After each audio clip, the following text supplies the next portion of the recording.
Ricardo Tavares tinha construído seu império do zero. Aos 52 anos, comandava uma rede de 5 restaurantes sofisticados em São Paulo, cada um faturando milhões por ano. Mas o sucesso havia cobrado seu preço de formas que ele não conseguia perceber. Era uma quinta-feira à noite quando tudo começou a desmoronar. Ricardo estava inspecionando o sabor e tradição. Seu restaurante mais lucrativo, quando notou uma mancha no copo que acabara de ser servido a um cliente.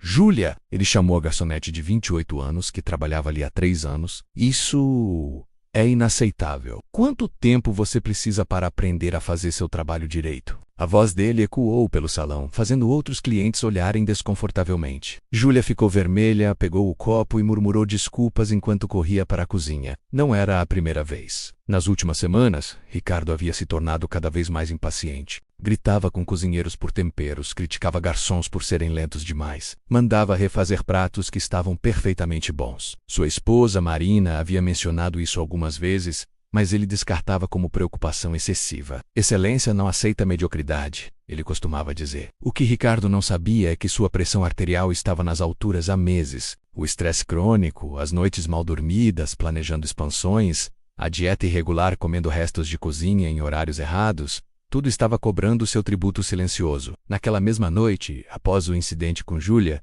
Ricardo foi ao estacionamento e encontrou seu carro com um arranhão na lateral. Pequeno, quase imperceptível, mas suficiente para fazê-lo explodir. Quem foi o incompetente que fez isso? Ele berrou para o manobrista, um jovem de 19 anos chamado Tiago, que trabalhava para pagar a faculdade noturna. Senhor Ricardo, you não vai nada. Talvez tenha acontecido na rua antes de o senhor chegar. Não me venha com desculpas. Você é pago para cuidar dos carros. Tá despedido, mas, senhor, eu preciso desse emprego. Minha mãe está doente e não quero saber da sua vida pessoal. Fora Marina, que havia chegado para jantar com o marido, presenciou a cena. Quando entraram no carro, ela finalmente disse o que vinha engolindo há semanas. Ricardo, você está se tornando uma pessoa que eu não reconheço. O que você quer dizer com isso? Você está cruel, impaciente. Trata funcionários como se fossem descartáveis. Quando foi a última vez que você realmente conversou com alguém sem criticar ou dar ordens? A discussão esquentou. Ricardo, dirigindo sob estresse emocional extremo, sentia o peito apertar. Atribuiu a raiva, a frustração com Marina não entendendo a pressão que ele enfrentava. Você não entende o que é gerenciar um negócio desse tamanho. Não pode ser mole com um funcionário. Eles precisam de pulso firme. Pulso firme é diferente de crueldade, Ricardo. Ele parou o carro bruscamente no sinal vermelho. A dor no peito intensificou. Formigamento no braço esquerdo. Suor frio. Marina, eu não estou me sentindo bem. Foram as últimas palavras antes de desmaiar sobre o volante. Ricardo acordou no hospital 3 dias depois. Havia sofrido um infarto massivo seguido de um pequeno acidente vascular cerebral. Os médicos explicaram que ele tivera sorte. Marina conseguira puxar o freio de mão e ligar para a ambulância imediatamente. Senhor Tavares, disse a doutora Fernanda, cardiologista experiente de 45 anos. Seu coração sofreu danos significativos. Você vai precisar de pelo menos 6 meses de recuperação. Nada do estresse, nada de trabalho, apenas repouso, fisioterapia e mudanças drásticas no estilo de vida. 6 meses? Impossível. Tenho 5 restaurantes para administrar. Então arrume alguém para administrá-los. Porque se voltar ao trabalho agora, o próximo infarto será fatal. A realidade caiu sobre Ricardo como uma tonelada de tijolos. Sua independência, seu controle, seu império, tudo estava temporariamente fora de alcance. Marina contratou gerentes temporários para os restaurantes. Ricardo foi forçado a delegar completamente, algo que nunca havia feito. A recuperação foi lenta e frustrante. Ele, que sempre fora ativo e comandante, agora mal conseguia subir escada sem ficar sem fôlego. Durante os primeiros 2 meses de recuperação, Ricardo recebia relatórios diários dos restaurantes. Para sua surpresa e frustração, os números permaneciam estáveis. Os restaurantes funcionavam bem sem ele. Isso o forçou a confrontar uma verdade desconfortável. Talvez ele não fosse tão indispensável quanto pensava. Marina insistiu que ele fizesse terapia como parte da recuperação. Relutante, Ricardo começou sessões semanais com o Dr. Paulo Mendes, psicólogo especializado em executivos. Por que você acha que trata as pessoas da forma que trata? Dr. Paulo perguntou na 3ª sessão. Eu não trato mal, só cobro excelência. Vamos assistir algo. Dr. Paulo mostrou vídeos que Marina havia gravado discretamente, Ricardo gritando com funcionários, humilhando pessoas publicamente, dispensando desculpas válidas. Ver-se de fora foi chocante. Era como assistir um estranho cruel. Meu Deus, Ricardo sussurrou. Eu sou um tirano. Você está sob estresse extremo há anos, Dr. Paulo explicou. Quando estamos constantemente em modo de luta ou fuga, perdemos empatia. Nosso cérebro prioriza sobrevivência sobre conexão. Você não é má pessoa, Ricardo, mas está agindo como Marina sugeriu que Ricardo escrevesse cartas para as pessoas que havia maltratado. Não para enviar necessariamente, mas como exercício terapêutico. Ele começou com Júlia, a garçonete que havia humilhado por causa de um copo manchado. Cara, Júlia, me desculpe por ter gritado com você naquela noite. Você não merecia ser tratada assim, especialmente na frente de clientes. A mancha no copo não justificava minha reação. Espero que você esteja bem e que eu não tenha prejudicado sua confiança. Escrever foi mais difícil do que imaginava. Cada carta o forçava a reviver momentos de crueldade que havia justificado como gestão eficiente. Para Tiago, o manobrista que despedira injustamente, você me disse que sua mãe estava doente e eu ignorei completamente. Isso não foi apenas injusto, foi cruel. Espero que você tenha encontrado outro emprego e que sua mãe esteja melhor. Marina lia as cartas e chorava. Esse é o homem com quem me casei, ela dizia. Ele ainda está aí dentro. Após 4 meses de recuperação, Ricardo tomou uma decisão radical. Queria voltar aos restaurantes, mas não como dono. Queria trabalhar como funcionário comum. Você enlouqueceu? Marina perguntou. Embora soubesse que não, preciso entender o que significa estar do outro lado, passar por tudo o que eles passam, sentir a pressão, o cansaço, a vulnerabilidade. Ele conversou com os gerentes temporários e propôs seu plano. Trabalharia como ajudante de cozinha no restaurante Sabor. Tradição por 2 meses, recebendo salário mínimo, sem nenhum privilégio especial.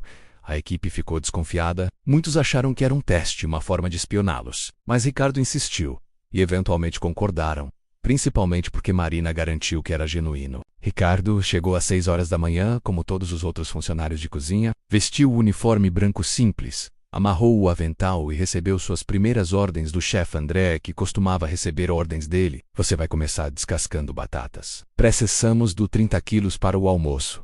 As primeiras horas foram humilhantes. Suas mãos, não acostumadas ao trabalho manual intenso, formaram bolhas. Seus pés doíam de ficar em pé. O calor da cozinha era insuportável. Mais rápido, Ricardo! Andrei gritava, estamos atrasados. Era exatamente como ele costumava gritar com os outros. Durante o almoço, Ricardo comeu rapidamente em pé, como os outros funcionários.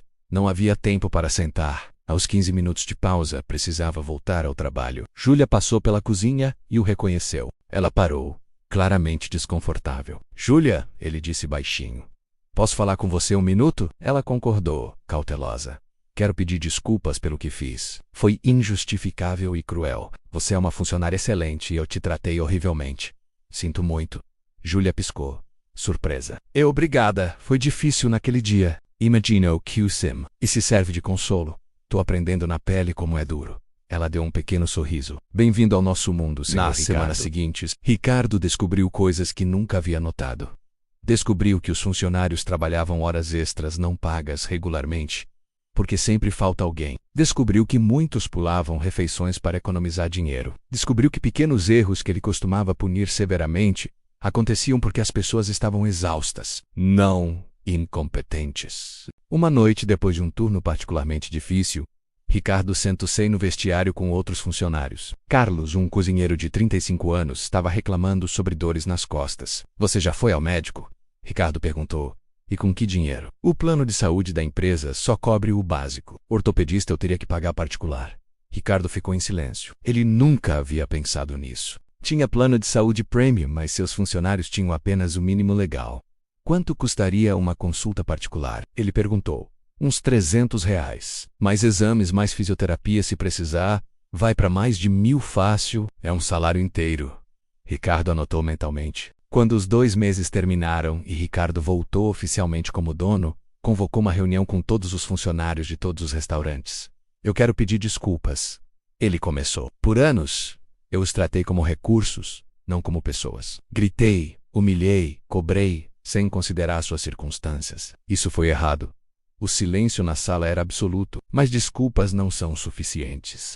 Snow. Então, a partir de hoje, estou implementando mudanças. Ele anunciou. Aumento de 20% nos salários, plano de saúde completo para todos os horários mais flexíveis, fim das horas extras não remuneradas, um fundo de emergência para funcionários em dificuldades, programa de participação nos lucros, e uma última coisa, Ricardo continuou. Criei um canal anônimo onde vocês podem reportar problemas ou sugestões diretamente. Prometo que todas serão lidas e consideradas seriamente 3 meses depois das mudanças. Ricardo estava revisando os números com Marina. Os custos operacionais haviam aumentado 15%, mas a rotatividade de funcionários havia caído 80%. A qualidade do serviço melhorou significativamente. As avaliações online dispararam. Mais importante, o ambiente de trabalho havia se transformado. Pessoas sorriam, colaboravam, sugeriam melhorias. Ricardo reencontrou Tiago por acaso na rua. O jovem estava entrando numa loja de eletrônicos. Tiago, Ricardo o chamou. O rapaz virou-se, claramente nervoso ao reconhecê-lo. Posso falar com você um minuto? Tiago concordou, ainda cauteloso. Quero me desculpar por ter te demitido daquela forma. Foi injusto e cruel. Sei que não posso desfazer o que fiz, mas gostaria de fazer algo. Ricardo entregou um envelope. Dentro havia um cheque de R$ 5.000. Isso é para compensar os meses de salário que você perdeu por minha culpa. E se ainda estiver procurando emprego, tem uma vaga de supervisor de estacionamento nos meus restaurantes. Salário digno, benefícios completos. Tiago olhou para o cheque, incrédulo. Senhor Ricardo, eu não sei o que dizer, não precisa dizer nada, só considere a oferta. Tiago aceitou. 6 meses depois estava coordenando toda a operação de estacionamento dos 5 restaurantes e estudando gestão de negócios na faculdade que Ricardo ajudou a pagar. 2 anos após o infarto, Ricardo estava em casa com Marina, comemorando seus 30 anos de casamento. Você sabe que quase perdi você, Marina disse. Não só fisicamente naquele dia, mas já vinha perdendo há anos. O homem que eu amava estava sendo consumido pelo ego. Eu sei, Ricardo respondeu. O orgulho é engraçado. A gente acha que está construindo um império, mas na verdade está construindo uma prisão. Eu estava tão focado em ser respeitado que esqueci de ser respeitável. E agora? Agora eu entendo que liderar não é sobre poder. É sobre servir. Os restaurantes não são meus, são nossos. De todos que trabalham lá, eu apenas tenho a sorte de coordenar. No mês seguinte, Ricardo vendeu 2 dos 5 restaurantes. Com o dinheiro, criou um programa de microcrédito para funcionários que queriam abrir seus próprios negócios. Júlia foi uma das primeiras a se candidatar. Queria abrir uma cafeteria. Ricardo não se tornou um santo. Ainda tinha dias difíceis, momentos de impaciência. A diferença é que agora reconhecia quando estava escorregando e se corrigia. Pedia desculpas quando errava. Ouvia quando era criticado. O império havia encolhido, mas a vida havia se expandido. Ele tinha amigos reais agora, não apenas contatos de negócios. Sabia os nomes dos filhos de seus funcionários. Comparecia a casamentos, batizados, formaturas. Uma tarde, Dr. Paulo perguntou numa sessão de acompanhamento: Você se arrepende do infarto? Ricardo pensou cuidadosamente. Me arrependo da dor que causei antes dele, mas o infarto em si foi o melhor alarme que meu corpo poderia ter dado. Me salvou de me tornar algo irreversível. E se você pudesse voltar no tempo, trataria as pessoas com dignidade desde o início. Construiria um sucesso que não custasse à humanidade de ninguém, incluindo a minha. Na saída do consultório, Ricardo parou na recepção para agradecer à secretária, a Dona Cláudia, que sempre lhe oferecia café. Dona Cláudia, obrigado pelo café e obrigado pela paciência com minhas remarcações. Ela sorriu, surpresa com a atenção. De nada, Sr. Ricardo. Eram as pequenas coisas, os pequenos reconhecimentos. A diferença entre ser poderoso e ser humano. Ricardo saiu para a rua ensolarada de São Paulo, respirou fundo, grato por cada respiração que quase não teve mais, e seguiu para casa, onde Marina o esperava para o jantar. O peso do orgulho havia quase o matado, mas a leveza da humildade o trouxera de volta à vida.